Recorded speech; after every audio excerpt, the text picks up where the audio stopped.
Hello to all of you out there in internet land. Today we're going to be reviewing some non-H statement, really high strength sherry bombs.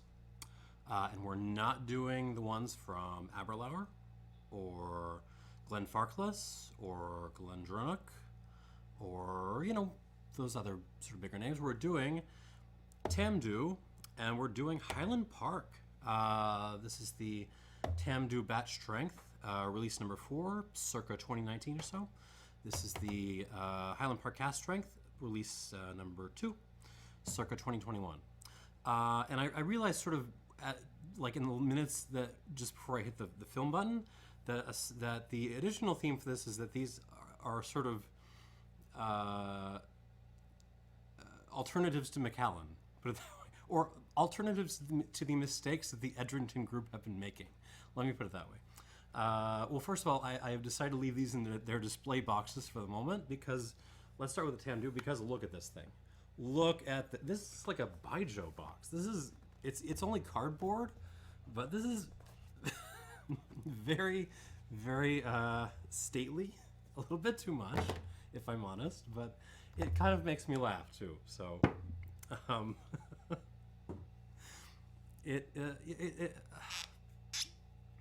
I love the sort of audaciousness of the open window here. This makes me much happier than sort of grotesque wooden boxes with magnets and stuff. It's just the cartoonish goofiness does make me laugh. Okay, Tamdhu. Let's get started. Here is the bottle. Again, this is batch number 4, bottled at 57.8 alcohol. Now, this is natural color and non-chill filtered. You do have to kind of look for that. Like it's really only stated kind of on the side here, the unchill filtered part. Natural color also shows up on the other side and on the bottle. So both of these are kind of not doing a lot of work to make it clear that they are natural color and unchill filtered, but leave it at that. This is also entirely matured in oloroso, which is pretty much the entire Tamdhu range now. So before I get into this,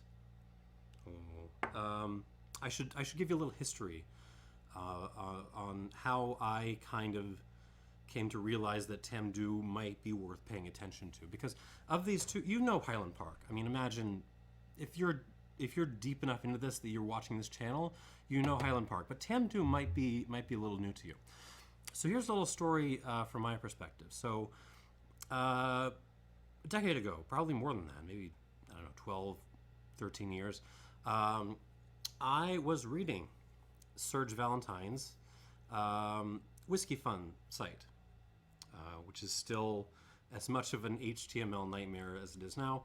But as he does now, he has basically a list of rankings. And he did back then as well. He's updated it like once, maybe, ranking all the distilleries, the malt distilleries in Scotland, which, there are problems with that, but it has its uses as well. And what surprised me, so the top names, the sort of premier crews, were not that surprising to me. It's the Brors and the Lagavulins and that kind of stuff. But then in the place right below that, you had some expected names, but you also had this distillery I had never heard of called Tamdhu. So it's since moved down the rankings a bit, and I suspected and still suspect that its place in the rankings was there because of like some golden age stuff distilled in the 60s and 70s that I'll never get to taste.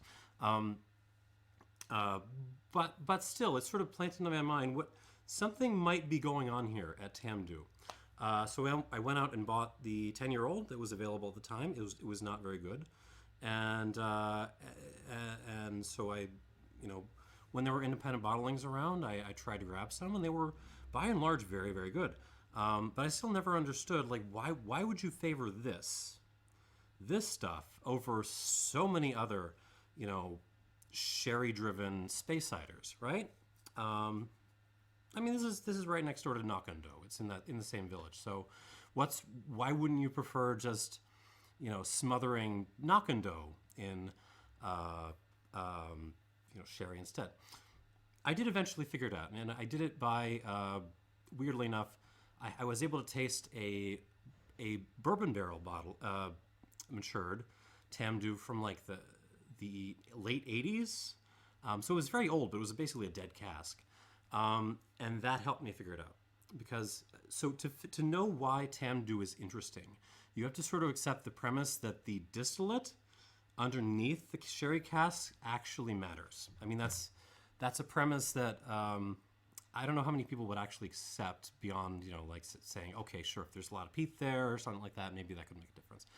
But I'm saying, like, even within the Speyside, there are huge important differences. Glenfarclas, Aberlour are both, the distillate is both very, very fruity. It's very appley, peary, honey driven. And that comes across when you have their sherry bombs, right? You have the enormous, obnoxious amount of pepper and dried fruit there, but they're kind of going to war, right, with the nice fruity aspects, the honeyed aspects that the malt is bringing, and you get this kind of, this kind of a confectionery aspect to that style. Glendronach is harder because I have never in my life had a sherry Glendronach, so I have no idea. I can only speculate what the Glendronach distillate is originally like, but keep in mind it's an Eastern Highlander, and so in my heart of hearts, I have some suspicion that it's maybe stylistically not too far away from Glencadam, or even like Old Fettercairn. I've had heavily sherried Old Fettercairns that act a lot like weirder, funkier versions of Glendronach. So maybe underneath all that sherry in your Glendronach is actually, a lot of weird, like artificial fruity things and bubble gums and like plastic fires and potatoes and the things you get from Fettercairn and those weirdos. I don't know, but that's my suspicion. Tamdhu. The bourbon barrel Tamdhu I had was extremely herbaceous, extremely grassy. There was fennel, there was teas. It was very sort of oily as well. And that immediately put me in mind of Macallan. It's not, I thought it was more herbaceous than I tend to get with dead cask bourbon barrel Macallan. But if any, so maybe a hair less oily, but yeah, like bring more herbs and green to the party. And that's important because, so Macallan, right? I'm babbling on too long about Glenfarclas, or I'm sorry, Tamdhu. But bear with me. This is important because, so Macallan is a hot mess right now, right? We'll get into more of that. But also, every officially bottled Macallan I have ever had in my life has had these kind of artificial sweetener notes, like aspartame and like raisin, which I'm pretty sure is from dessert sherry casks or dessert sherry influence, Muscatel or maybe Pedro Jimenez. And I think that's something that the bottlers use to kind of mask the natural, heavy, ugly, herbaceous, other side of Speyside thing that is going on in the Macallan distillate. But this is entirely oloroso matured, right? No dessert sherry involved, unless they're faking with like sweet oloroso, which is basically cream sherry. But I don't think so, especially when I stick my nose into this.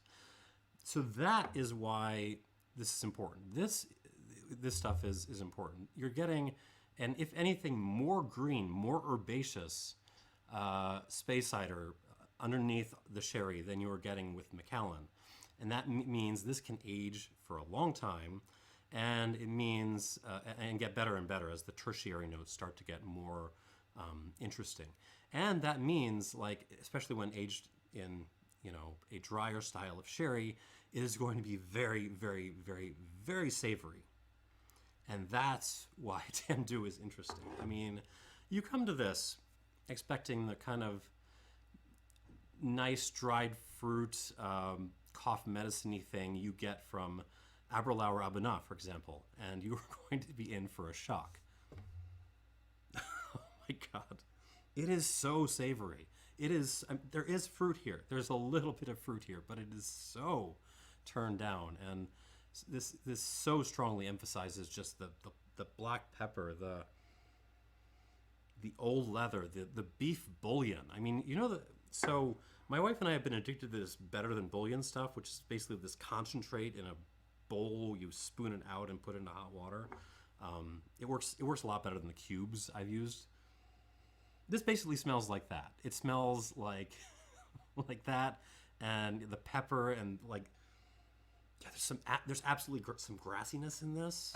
Just outright dried grass thrown into your beefy bouillon soup. Like a couple of figs and one prune are like the most fruit you are getting from this, and I absolutely love it. There's some green nuts. Dark chocolate, really dark chocolate, like this is the Lindt 99% stuff. That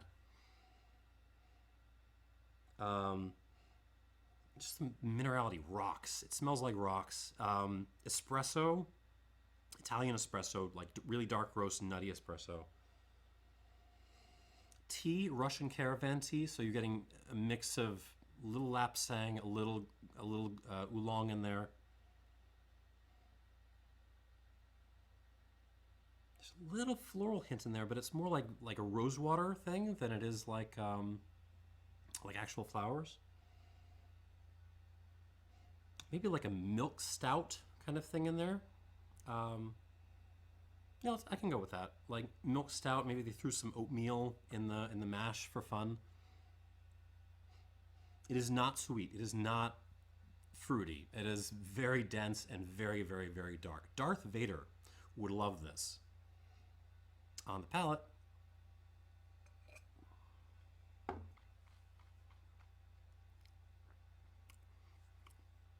a little bit more approachable, but still, actually quite a lot more approachable. Still extremely dry and extremely savory, but you're getting hazelnuts, you're getting some macadamias, a little bit more fig, raisin, maybe even like one apricot in here.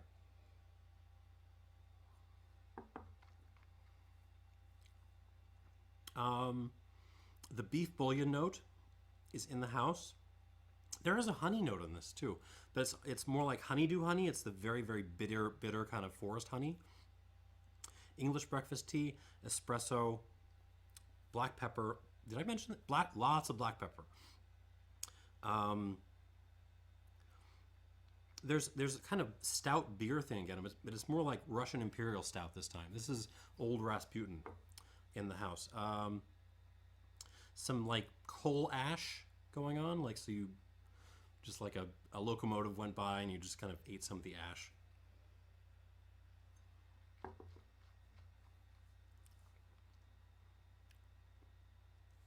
Pipe tobacco, like old English blend, Balkan style pipe tobacco. Long finish. Lots of dried grass kind of mingling in there with the pepper and the tannins and the ashy notes. This is extremely serious. This is like Calvinists would love this along with Darth Vader. And I am seriously enjoying this. But again, if you come to this looking for the fruitier side of your sherry bombs, this is not that.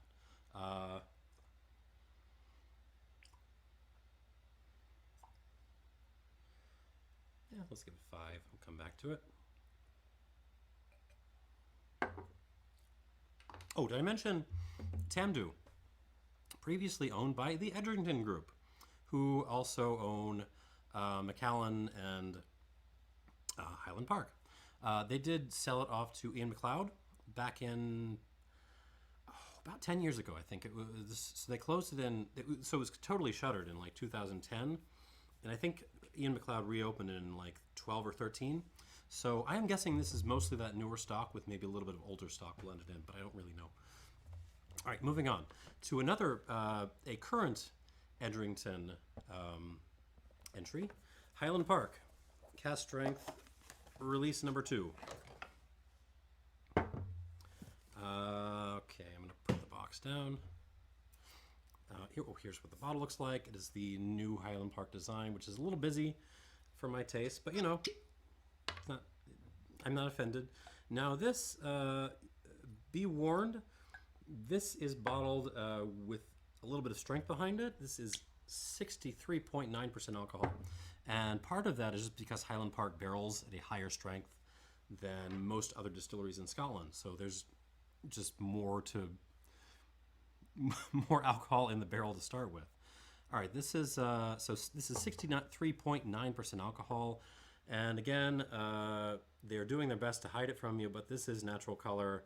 And somewhere on here, like on the side writing, it says, non-chill filtered to reveal this whiskey in its purest form. They also mention, no, I'm going to read their writing, the exact words. Where the hell did I put it? Matured predominantly in sherry seasoned European and American oak casks and a small quantity of ex-bourbon casks. So there's no actual numbers on there, but that is what they're saying. So should be majority sherry maturation. Now, Highland Park, most northerly, well, I don't even know if it's one of the most northerly distilleries in Scotland, up on Orkney. This has traditionally been the malt that you send people to when they're used to like Black Label. That little hint of peat is always present in Highland Park. This has more of it than the last time I tried the 12-year-old. There's Highland Park peats at different levels. So this also obviously has a connection to Macallan because it's the label mate. Macallan's quote-unquote sherry bomb at the moment. Their non-age statement, higher proof thing is the Classic Cut, which is extortionately expensive and contains bourbon cask, which is just not Macallan. Highland Park can get away with that, on the other hand. This is not particular. I mean, so let me back up a little bit. I have been complaining about the Edrington Group since basically I started this channel, right? For the crime of, in the space of one generation, taking Macallan and the Macallan brand and making it go from one of, in the eyes of whiskey nerds, the people who care, one of the most beloved brands in Scotland, to an absolute laughingstock at this point. Doesn't mean they don't still make good whiskey. It just means it's like, why would you pay almost $400 for Macallan 18? Why would you do it? Anyhow, so that is a crime I will never forgive them for. But if you wanted to find a solution, to what the Macallan range should look like and should be copying, just go right next door in the range to Highland Park. These are the people still in the Edrington Group that actually like what they're doing. You have the core range, right? You have an 18-year-old that, blimey, is available under $200. 12 is okay. I'm not super fond of it. And then you have like some weird bottlings for collectors. And then you got this. You have your Cask Strength non-age stated big monster. And I cannot understate the value of something like this for keeping the nerds on your side. Like just having this in the range, like, makes me like Highland Park more. And like that's just important. Like, because if you lose the nerds, like, you're eventually going to lose your brand. Like, once the nerds start to realize that what you're selling is basically overpriced and under-delivering, eventually that's going to filter down through the press and into the minds of ordinary people, and you're done, and you have to start from zero. Are you listening to me, Macallan brand managers? But, I mean, Highland Park is doing it right. I mean, like, they've got a great range, and I will give them props for that, and I'm giving them my money. All right, so let's try this Cask Strength release number 2. Again, 63.9%, so have some respect for this. Okay. So I'm nosing Highland Park, and it's It's again Highland Park on the peatier side. This is we're not talking a lot of peat. This is Springbank peat. This is Benromach peat. It's not the main act. This is just there to add a little color, but it's there. And it's the distinctively kind of twiggy, leafy Highland Park peat. This is not oceanside, slightly medicinal like Isla peat. This is like campfire with a little bit of peat, like a peat block thrown onto it. That kind of peat. So it's just as much about, you know, the ash and the twigs and stuff as it is about the peat. But there's like a sea breeze maritime thing in this. And it is much, much, much sweeter on the nose, and more friendly on the nose, really, than the Tamdhu is, by miles. So you're getting some apples, some like toast, like a baked apple, I think I would call it. Maybe it got a little overbaked. Maybe it got a little burned apple. Vanilla. Actually, quite a bit of vanilla. There's a considerable amount of here to kind of massage the American palate. White pepper, some Darjeeling leaves, figs, dried cherry, dates, prunes, all the sort of classic sherry notes. A little wildflower honey in there. Some wet leaves, maybe a little bit of there's a little savory note in it, but it's definitely not like you know, better than bouillon beef. This is like a little piece of like Maggie chicken cube kind of got in there. And maybe like a Snickers bar. Actually, this kind of smells like a slightly peaty Snickers bar, which I'm okay with. Like this is not anywhere near as hardcore as the Tamdhu. Like this is tough stuff, tough as nails. Highland Park is there to flatter you a little bit, but you know what? I'm gonna go with it. Let's do this on the palate.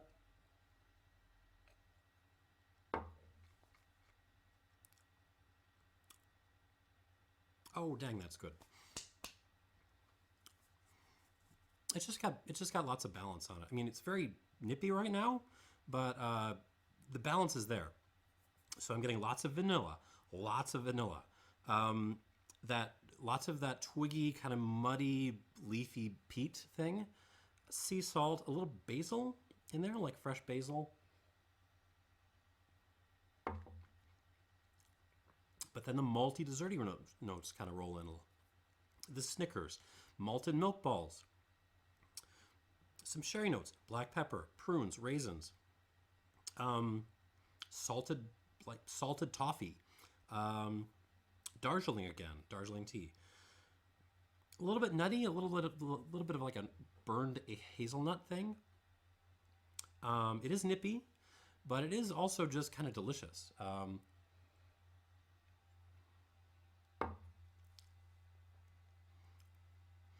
I mean, the only thing that's a challenge here is just the strength, right? Everything else is just kind of delicious. And it's a very good example of Highland Park. This is actually up at the level of some of the independent bottlings of Highland Park that I've had. No age statement on this, but it doesn't feel young. Let me put it that way. This is going to need a heck of a lot of water. 3, 4, 5. Might need 6. Let's see.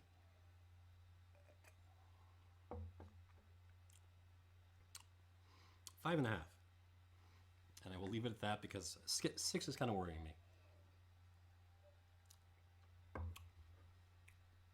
Close enough. Okay, back to the Tamdhu. See if this monster has opened up a little bit. All right. On the nose. Now that Tamdhu has had some water.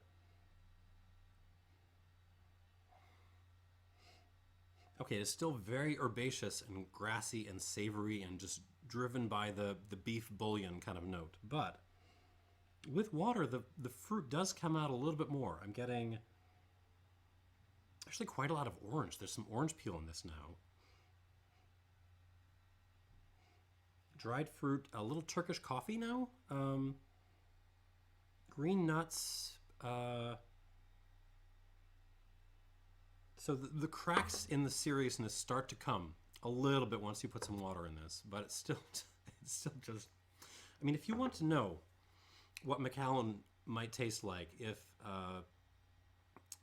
it was like seriously made, and if they pulled out all the dessert sherry or whatever the heck is doing that sweet and low note that's in the officials, buy a bottle of this. Honestly, if you just like sherry bombs that are just really like really dark and serious, buy a bottle of this. It's not going to hold your hand. Like, it's not that kind of malt. It is dark. It is serious. It aims to misbehave a little bit, but the quality is absolutely there. Okay, on the palate with this.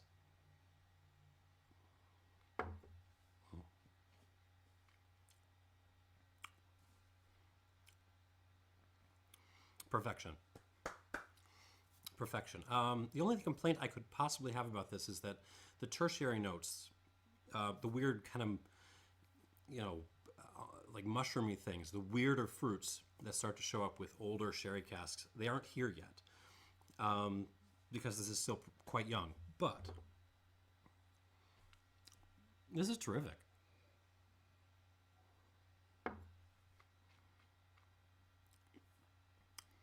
Yeah, leather, beef, bullion, but then, we're getting our Turkish coffee. We're getting our figs, prunes, the orangey stuff. Less orange peel, more like almost marmalade now. More coffee, more nuts, more leather, more pepper, lots of pepper.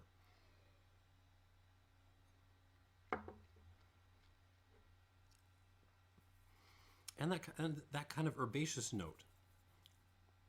Yeah, like herbs and grass, like that you made into a tea is what I would try to do with this. And some coal smoke. All that together. This is great. No, I had this at 88 plus. No, 89. 89 out of 100. This might be sort of the best old school cask strength or batch. What does batch strength mean? What does batch strength mean? We're foolproof, as we would say in sometimes. No age stated, foolproof sherry bomb you can buy under $100. I think this would actually be the one I would go for. Abu Na, the last time I've had it, was kind of falling off on me.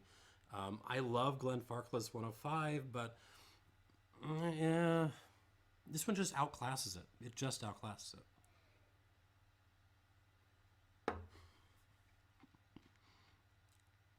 And it is so serious. Okay, I will stop talking about this. Tamdhu batch strength, worth a grab if you see it, and if you're ready for it. Anyways, let us move on to the Highland Park Cask Strength number 2. Now with some water.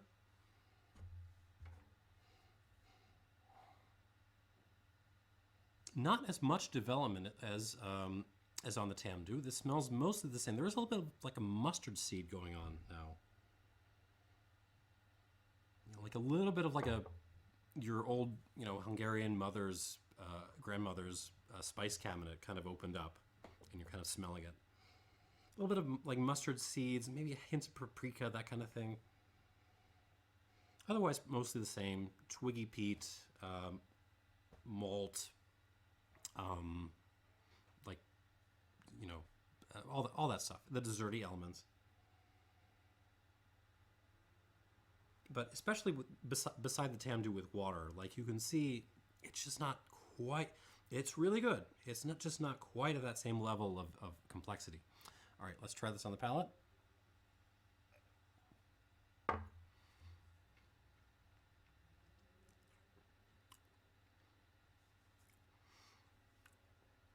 I mean, the only thing that's annoying is there's not a lot to say here. It's basically just a really good Highland Park with some sherry on it.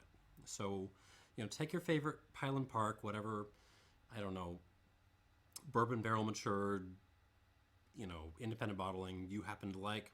Take that, put a little some dried fruit and some milk chocolate in there, mash it around, maybe some mustard seed too.